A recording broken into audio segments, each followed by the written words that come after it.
Pagi anak-anak. Pembelajaran kita di hari ini, hari Senin, tanggal 3 Agustus 2020.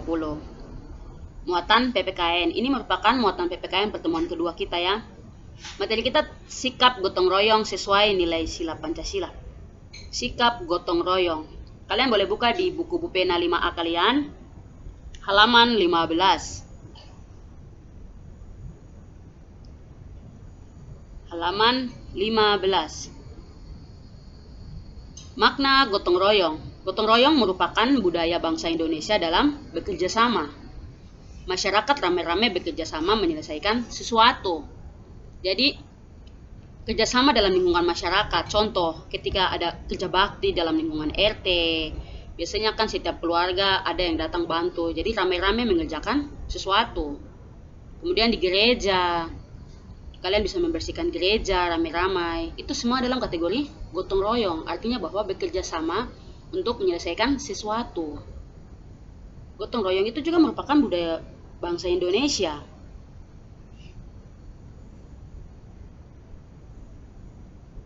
Tujuan melakukan gotong royong. Oke, jadi yang tadi kita bekerja sama membersihkan lingkungan, itu disebut dengan gotong royong. Bukan saja lingkungannya, apa saja, intinya bahwa kita bekerja sama menyelesaikan sesuatu. Tujuan dilakukannya gotong royong, yang pertama itu membuat pekerjaan lebih ringan. Lebih ringan, kenapa lebih ringan? Karena kan rame-rame banyak orang. Jadi pekerjaannya lebih ringan, tidak berat. Coba kalau kalian hanya 2 orang, kalau kita piket kelas.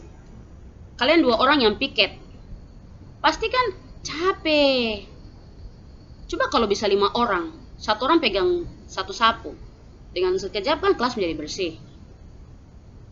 Kemudian yang berikut adalah hemat waktu dan hemat tenaga serta lain-lain ya. Ibu guru cuma kasih 3 tujuan ini. Seperti yang tadi Ibu guru sudah sampaikan, saat piket kalau 2 orang pasti waktunya lama. Kemudian yang hemat tenaga capek lagi. Tapi jika 5 orang yang piket atau 7 orang, artinya kan rame-rame, gotong royong, membersihkan sekolah gitu rame-rame kerja bakti. Kalau hanya 1-2 orang pasti akan capek. Banyak pekerjaan, siapa yang angkat sampah, siapa yang potong rumput, siapa yang nyapu.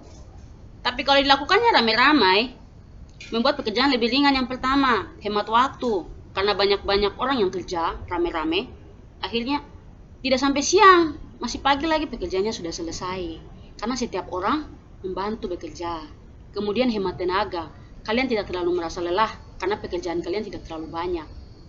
Jika kalian sudah nyapu, ada teman kalian yang lain yang sudah mengangkat sampah. Kemudian ada yang lain yang sudah membersihkan rumput. Pokoknya pekerjaan itu sudah ringan karena sudah dibagi-bagi. Seperti itu. Itu tujuan dari melakukan gotong royong.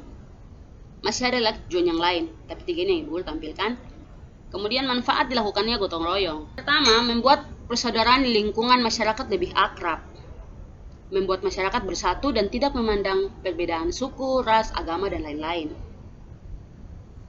Kemudian membuat lingkungan menjadi lebih harmonis.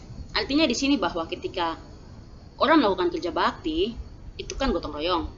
Di situ kan setiap lingkungan itu kan berbagai macam suku, agama, kemudian dengan berbagai macam karakter orang yang berbeda-beda dapat bekerja sama.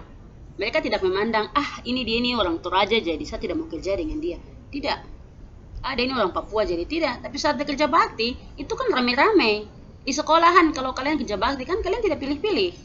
Sama-sama membersihkan sekolah. Di lingkungan pun sama-sama membersihkan lingkungan. Kemudian masyarakat lebih bersatu.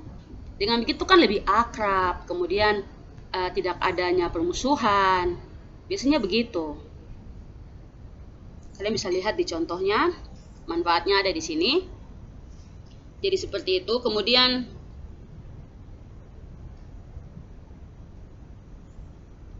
Ibu guru pikir demikian pembelajaran kita kali ini. Kalian akan tonton, setelah itu Ibu guru akan dikirim tugas di WA. Selamat pagi.